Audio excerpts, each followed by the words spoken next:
सुरत चेन्नई आर्थिक महामार्गाच्या Surat Chennai economic corridor महाराष्ट्रातील नाशिक ते अक्कलकोट या महत्त्वाच्या विभागाबाबत एक मोठी अपडेट आली आहे.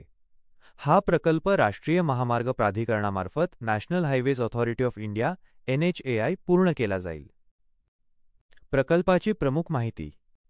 राज्यातील मार्ग हा महामार्ग महाराष्ट्रातील नाशिक, अहमदनगर, पूर्वीचे अहिल्यानगर, बीड, धाराशिव, पूर्वीचे उस्मानाबाद आणि सोलापूर या जिल्ह्यांमधून जाणार आहे.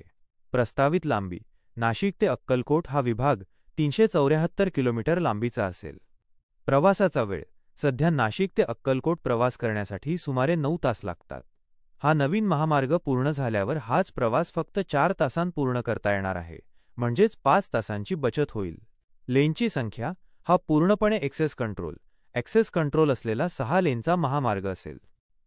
नवीन अपडेट. बॉट टोल मॉडेलला मंजुरी.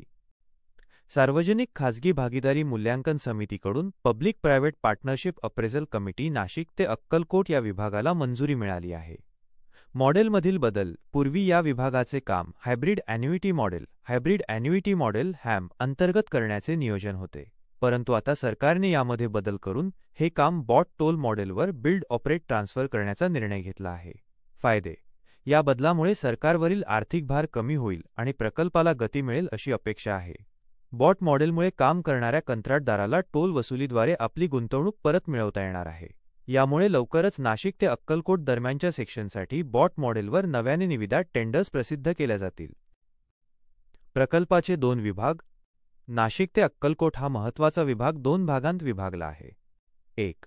नाशिक ते अहमदनगर हे अंतर 152 किलोमीटर असेल. 2. अहमदनगर ते अक्कलकोट हे अंतर 222 किलोमीटर असेल. विकासाला चालना आणि राष्ट्रीय दळणवळण.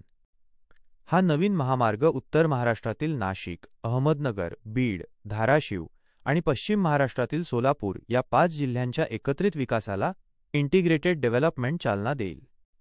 या महामार्गाचे उत्तरेकडील टोक थेट नवसारीजवळ दिल्ली-मुंबई एक्सप्रेसवेला जोडले जाणार आहे. यामुळे सुरत ते चेन्नई दरम्यानचा प्रवास वेगवान होण्यासोबतच संपूर्ण देशाच्या उत्तर-दक्षिण दळणवळणात नॉर्थ साऊथ कनेक्टिव्हिटी मोठी क्रांती घडेल अशी अपेक्षा आहे. या प्रकल्पामुळे महाराष्ट्रातील अनेक जिल्ह्यांमध्ये पायाभूत सुविधांचा विकास होऊन आर्थिक प्रगतीला वेग मिळेल अशी आशा आहे.